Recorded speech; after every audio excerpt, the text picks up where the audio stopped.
Hello, everyone.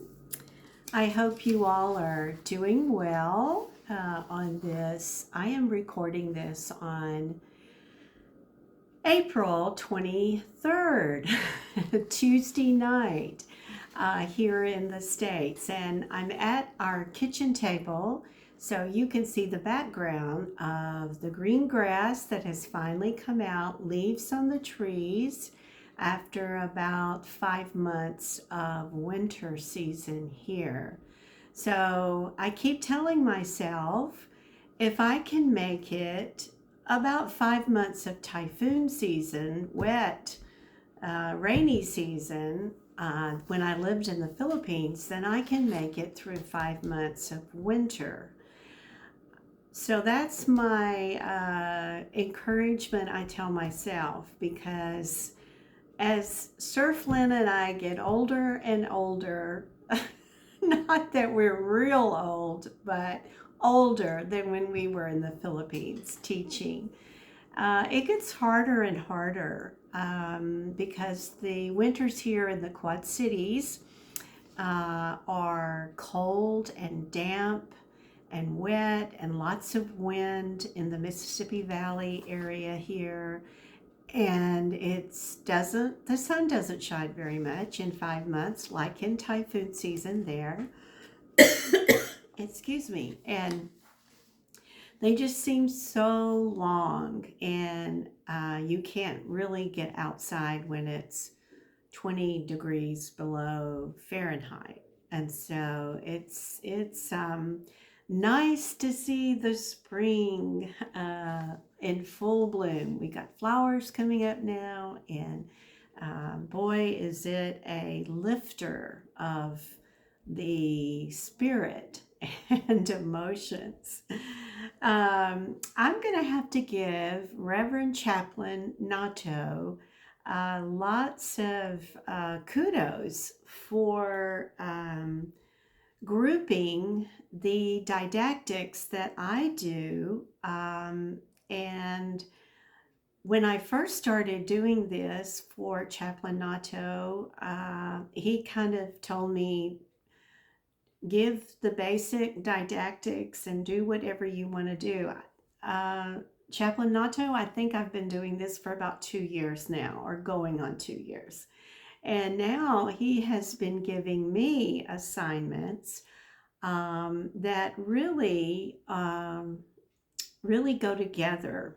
And I guess according to the needs that you have as trainees, and also the demographics that you are working with, and people's needs in that way. And as you learn in CPE, clinical pastoral education, you learn a lot. And I was going to say an awful lot. That's an English phrase. You learn things about yourself as a person, as a family member, as a student, as a professional person, even as a church person or Christian. You learn in an in-depth way through many different means, and that's what is so wonderful about clinical pastoral education. So spread the news. First of all, spread the gospel, the good news, and then spread the news about CPE. So thank you, Chaplain Nato, for suggesting this topic on growth mindset. And, you know, I must confess that this must be a newer term. And because I did not know exactly what it meant, I knew it had something to do with the psychological part of ourselves, and something about growth and change. And you wouldn't be in CPE if you didn't want to grow and change, even though it's challenging. And so, with that, I'm going to share with you. They call it a report from Stanford University, near the Bay Area, San Francisco Bay Area of California. That is where Stanford, Stanford University is. And there is a website called Be Well, Well, WELL, all connected together, who did an interview with a Dr. Jacob Towery, Towery. And he is an adjunct clinical instructor in the Department of Psychiatry at Stanford. And this article was actually written uh, today, the 24th. So I apologize. I'm wrong. Uh, it was the interview and what took place and was written up on September 15th, 2021. And I guess when I downloaded the website, it said Tuesday, April 23rd. So my apologies. And I think it's very, very good and short enough to really comprehend. And as usual, I will talk slower so that you can take notes. Let's talk about mindset. You, as a person, see life through your own unique cultural lens, right? This is mindset, the assumptions and expectations you hold about yourself, your life, and the situations around you. So, all of that, the assumptions and the expectations that we hold about ourselves, about our life, and the situations around us make up our own unique cultural mindset. Research shows that the mindsets play a significant role in determining life's outcome for any individual. So they've done enough research that it is valid, it's true that our individual mindset can have I would say, a negative or a positive impact on a person's life's outcome. So, did you know, by understanding and adapting, which, by the way, I think Filipinos are very good at adapting, and shifting, doing a shift in our thinking, in our mindset, we can actually improve our health, decrease our stress, and become more resilient to life's challenges and changes. And life always is changing. Nothing stays the same but God. Diba?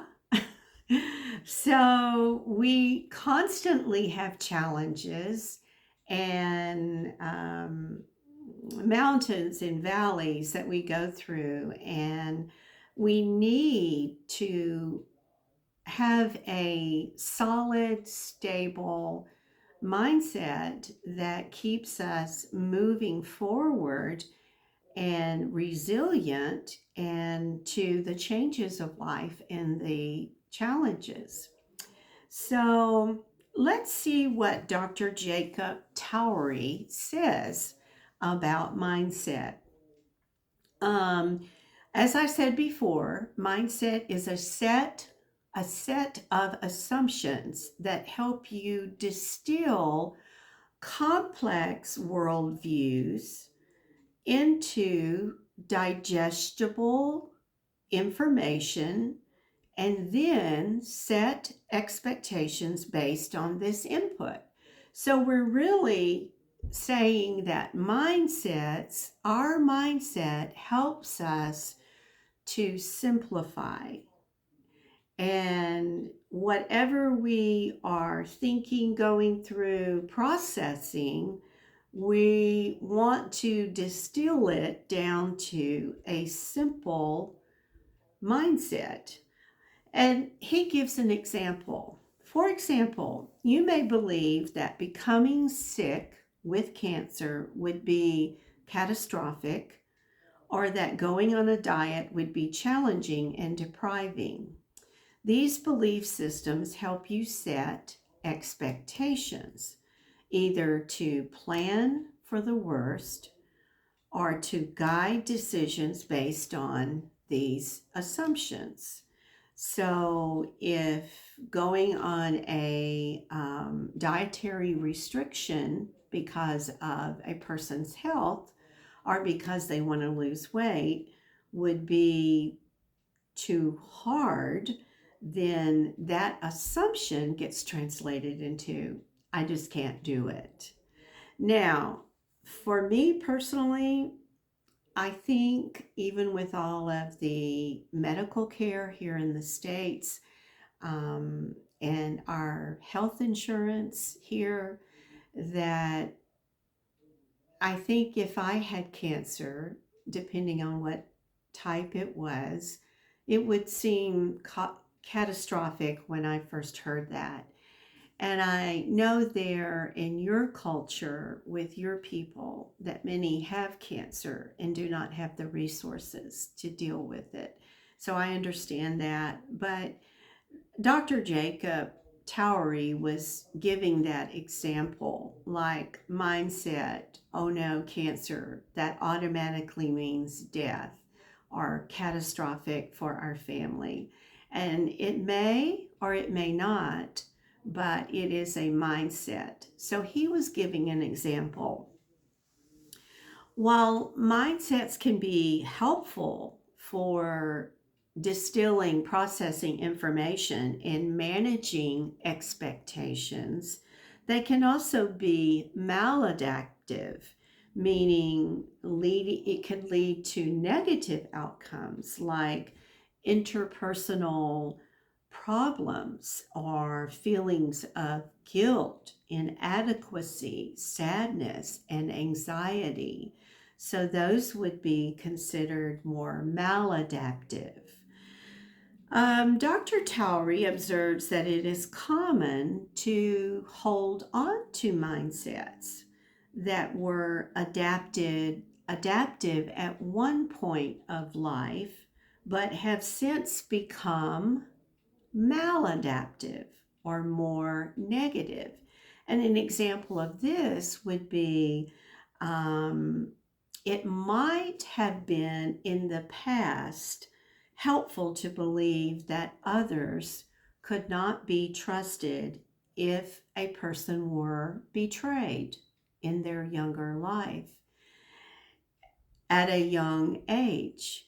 But this belief may lead to interpersonal issues at a later stage of life because that deep mistrust carries on through life.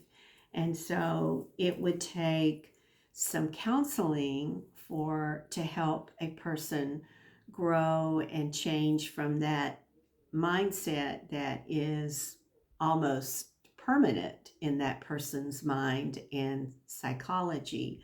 So that's another example. But Dr. Towery assures the good news is mindsets are highly changeable. And if you're willing to learn the technology of changing your mindset and defeating your distorted thoughts, you can have significantly more positive outcomes. And so that's what we're going to talk about about. And I guess it's very encouraging and hopeful to hear that mindsets are changeable. And I think at my age, I'm in my 60s, and I think, well, I've had these assumptions and beliefs and expectations. I've grown a lot. I've gone through a lot of therapy, CPE, constantly trying to improve, personally develop, professionally develop. But I guess there are some basic mindsets that I wish could change, but I've already decided, oh, I'm too old. I don't think they can. So this information was very exciting and hopeful for me. Now, there's something called fixed mindset and growth mindset. So these terms were originated by a Stanford researcher and professor by the name of Carol Dweck, Dweck. She's a PhD professor. And she coined these words to describe belief systems about a person's ability to change, grow, and develop over time. If you believe your qualities about yourself are essentially unchangeable or what we call fixed, you may be less open to learning from mistakes because setbacks just might seem inherent. They're just part of you, and nothing can change about that.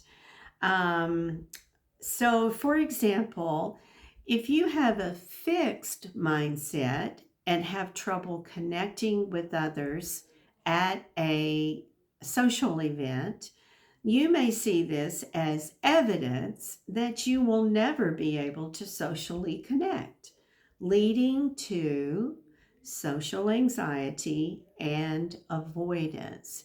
So, what I like about this report is that it gives some real concrete examples, because when you first hear them or read them, it sounds like, things that you might identify with and think that would be very hard to change. And social anxiety is very real, as we have talked about in a didactic. And so, I want you to know that this new research topic of mindset growth is now giving proof and hope that we can change our mindset, and we don't have to be fixed that it's always going to be this way.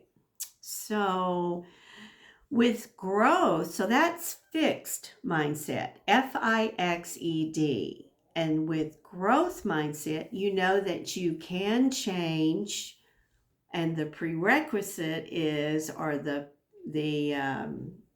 most important thing is with time, that it takes time to change, it takes time to grow and to adapt. And so, if we know that it's a process, a journey, then we know that time is involved, and we're more open to reflect about ourselves, to learn and to grow from challenges. And you've probably heard it. I grew up from my parents hearing it. You can learn from your mistakes. A mistake is not wasted. You can learn from your mistakes. So that's what this is saying. And if we develop and grow a mindset that is positive and adapting, then failure can be less intimidating and threatening. So we're more willing to just embrace life, embrace challenges rather than run from them. So that's what we want to keep growing throughout our lives. Without a growth mindset, you are also less likely to personalize setbacks.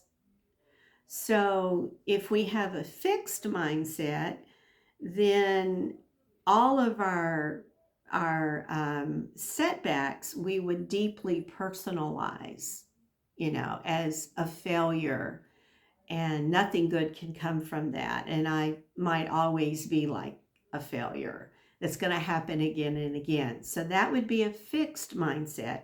And a growth mindset would be, I'm not going to take this so personally, even though it might affect me in the moment. I might feel something and then I'm going to process it and work through it, but it's not going to hinder me. And for example, you might, this is Dr. Towery.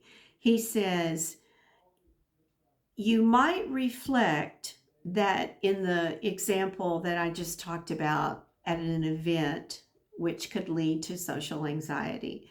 He says, you might reflect that the cause of your social difficulty had more to do with the environment at the event than a personal inability to socialize.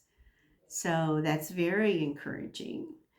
But with a fixed mindset, it can be hard to find motivation to overcome, to work through what we as a person perceive as our weaknesses, because the ability to change may seem as hopeless as trying to change our eye color, So, in contrast, again, I'm contrasting a fixed mindset to a growth mindset.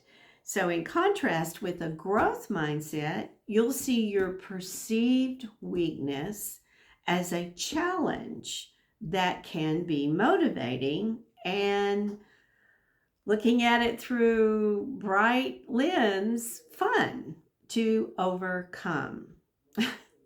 I'm sure that would depend on what the challenge is. But so, as the lady who coined this mindset, growth mindset, she writes, as you begin to understand, Dr. Dweck, as you begin to understand the fixed and growth mindsets, you will see exactly how one thing leads to another. So, how a belief that a person's qualities are carved in stone leads to a host of thoughts, feelings, and actions, and how a belief that your qualities can be cultivated leads to a host of different thoughts and feelings and actions, taking you down a completely different road or path. And so it has a lot to do with our thinking, our preconceived thoughts and assumptions, and um, probably what we were told when we were growing up as kids, and certainly our cultural voices that influence us. But she, through research, Dr. Dweck says, no, we can change our mindset and we can cultivate it, we can grow it. And then another example, Dr. Towery, who is the clinical instructor in the psychiatry department at Stanford University, gives a personal example. In my own life, I was dissatisfied with my singing abilities and decided to take singing lessons for 9 months. While you won't be hearing me on the radio anytime soon, my singing is remarkably less terrible than it used to be before I took lessons. He describes that it was fun to learn that singing is a skill that can be cultivated rather than something that is innate and fixed and won't change. So I think Filipinos are great singers, naturally talented and gifted, but I know that lessons in anything helps us to acquire a skill. So the next thing that Dr. Um, Towery, the clinician in the psychiatry department, says is mindsets can impact your outcomes by determining the way you think, feel, and even physiologically respond to some situations. Well, that's interesting. In 2007, there was a study revealed that increased awareness of physical activity resulted in health benefits like weight loss and decreased blood pressure. So, increased awareness of physical activity. To further investigate this phenomenon, a 2011 study was conducted to test physiological satiation in relationship to mindset around certain foods. Well, the study revealed that participants' satiety, how well they were satisfied by the food, aligned with their mindset around the food they were consuming more than the food's nutritional content. So, how about you? I know that if I look at a certain food that's my favorite, I can almost, before I begin eating, think this is going to be great. I'm going to be satisfied because I like this food. Or if I'm trying a new food, I'll think this, and I know what's in it. I'll say this is going to be very good. And I won't think about the nutritional value. I'll just think about how much that I'm enjoying it. So, anyway, like ice cream, I enjoy it too much. We have an ice cream shop that's right down the street that we walk to. And it's really hard to not eat that so much. So, another example of how mindset affects physiology was shown in 2012 study on the association between stress perception, health, and mortality. Now, I will emphasize that this is stress perception. So, what we might true or falsely perceive about stress. So, this person by the name of Kelly McGonigal references the study in her 2013 TED Talks, explaining that participants who experienced high levels of stress had an increased risk of health, but only if they believed stress, all stress, to be harmful. Those who experienced high stress levels but did not see it as harmful were no more likely to die. So, this study encourages developing more positive mindsets around stress and to perceive your body's physiological responses to stress, like a pounding heart, racing mind, as your body's natural response to rise to the challenge and overcome it.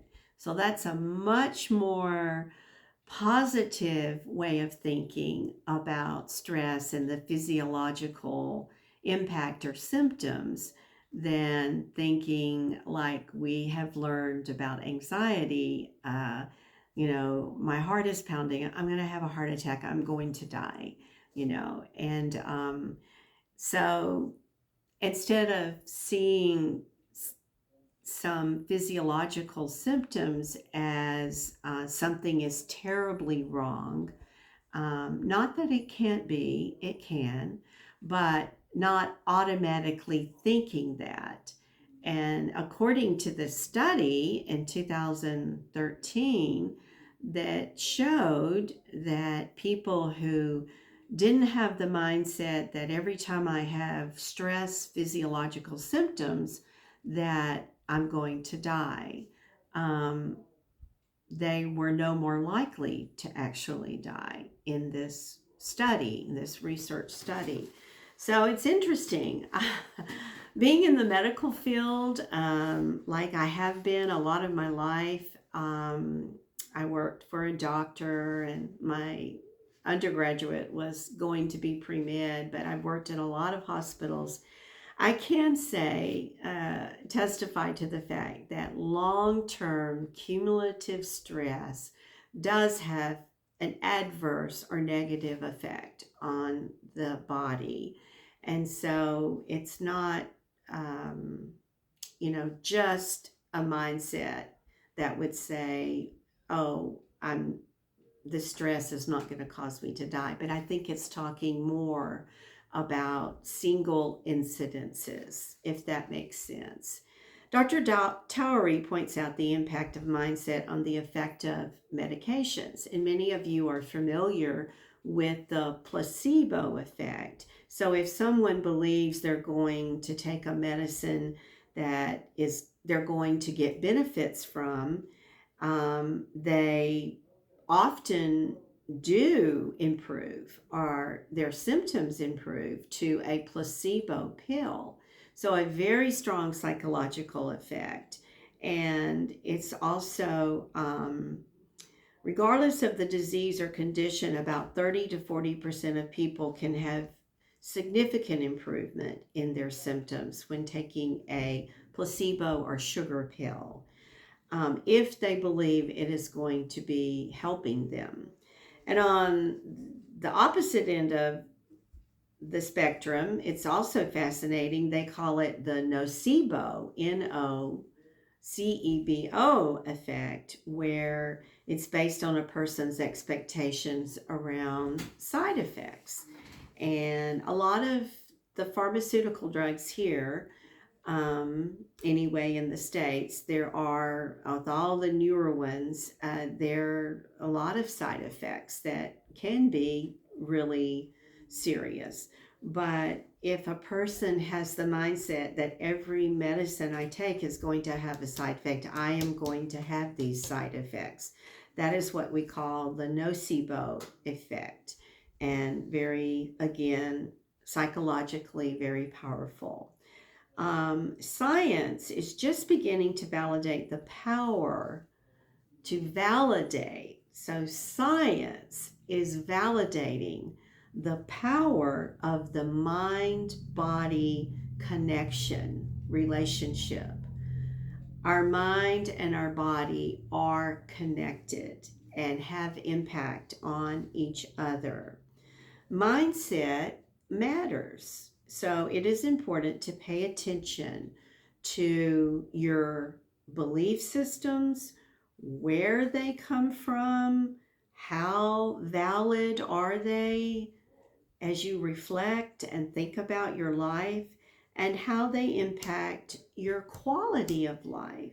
So that's a big homework assignment to reflect on your belief systems and where they come from, how valid, how real are they, and how they impact your quality of life.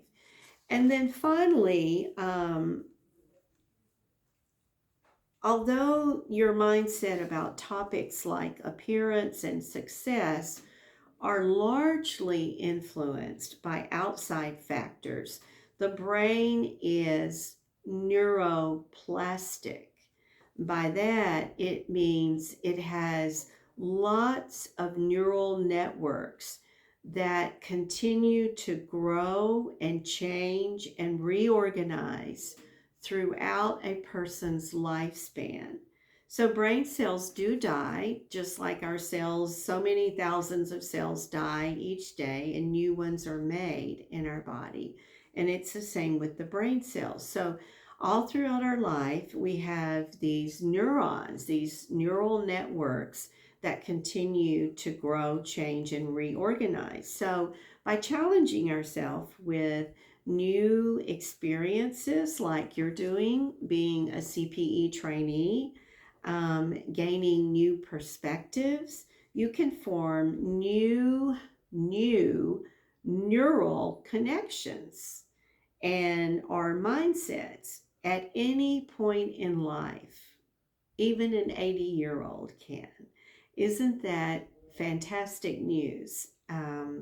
So and then this report says not even a fixed mindset is not set in stone. It's not permanent. Even if we have a more fixed mindset of how we think, you can change your mindset by learning and conscientiously choosing to believe that your traits, a person's traits and characteristics, are not predetermined, and that you can continue to grow and change over time, which will help you in many parts of life, many different ways. And so we do have some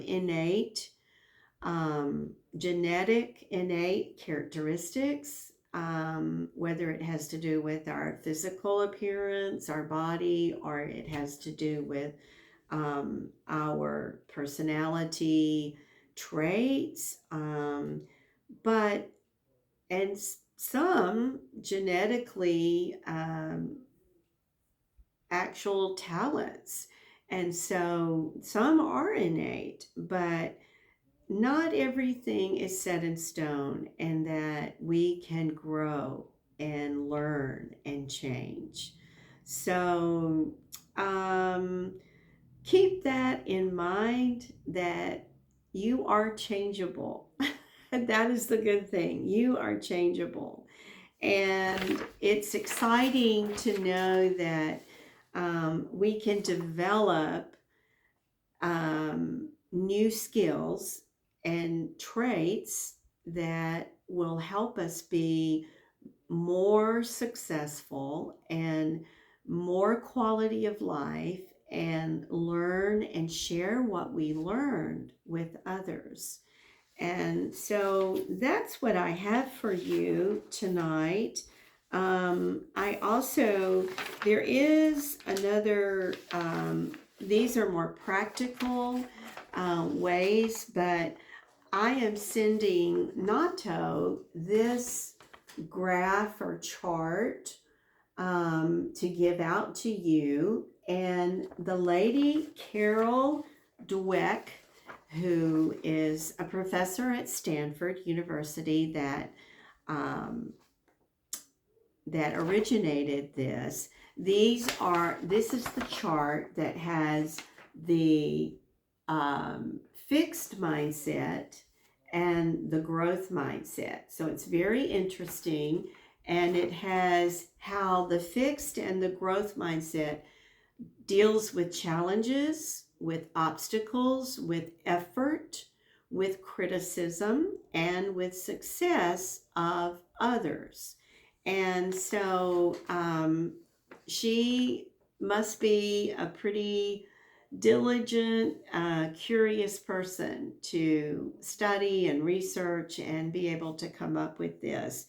And she says some practical advice is to challenge yourself to recognize the power of mindset. Embrace the belief that ability, whether that's athletic ability, intellectual ability, artistic, musical, that it's malleable and that mistakes are opportunities for learning and growth, even though they might be very painful mistakes.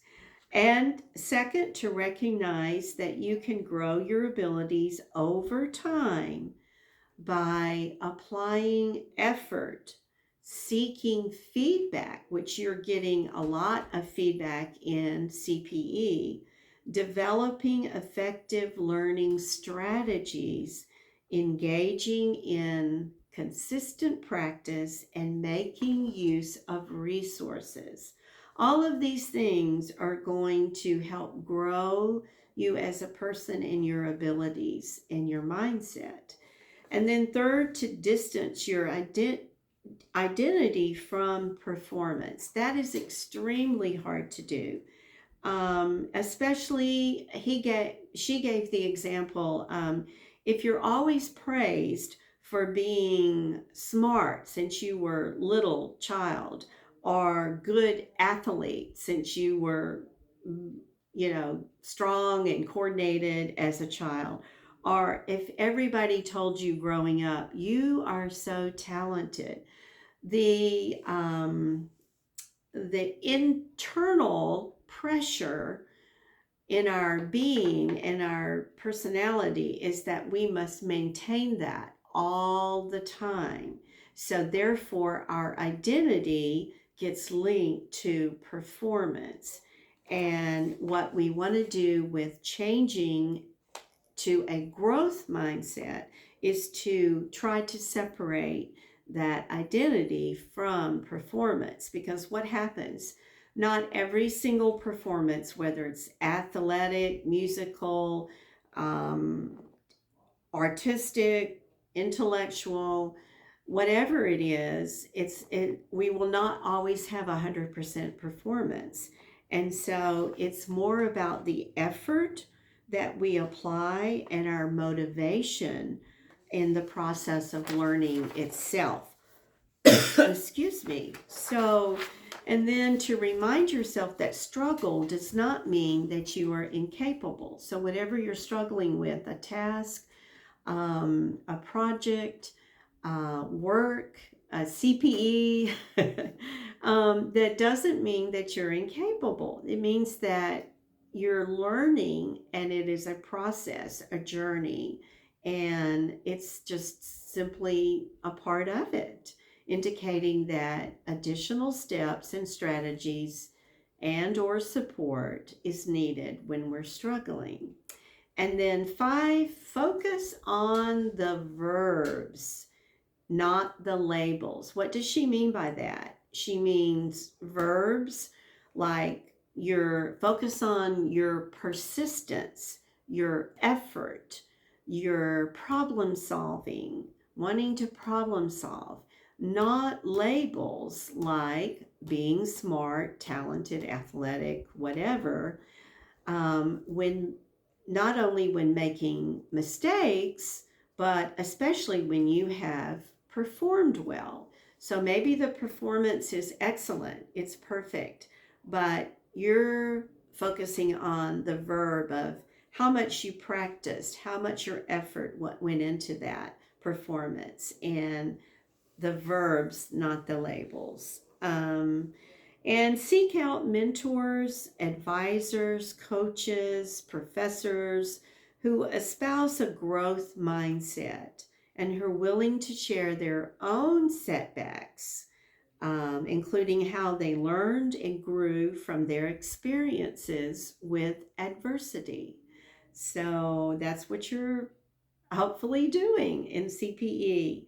And when something is challenging, praise yourself for seeking feedback, trying new things, new approaches, investing effort and progress. So praise yourself for the progress made toward developing a deeper understanding of what has been challenging. And personal growth is very challenging. Professional growth takes a long time. And so, may I leave you with this? I have this above my sink and I wrote it on a card. I just took some stock card from an invitation and I want to read it to you as we close. Imperfect progress is slow steps of progress wrapped in grace. Isn't that beautiful? Imperfect progress is slow steps of progress wrapped in grace. So give yourself lots of grace as God gives us gifts of grace every day in a lot of different ways. So God bless you and keep you well, and shalom. Bye bye.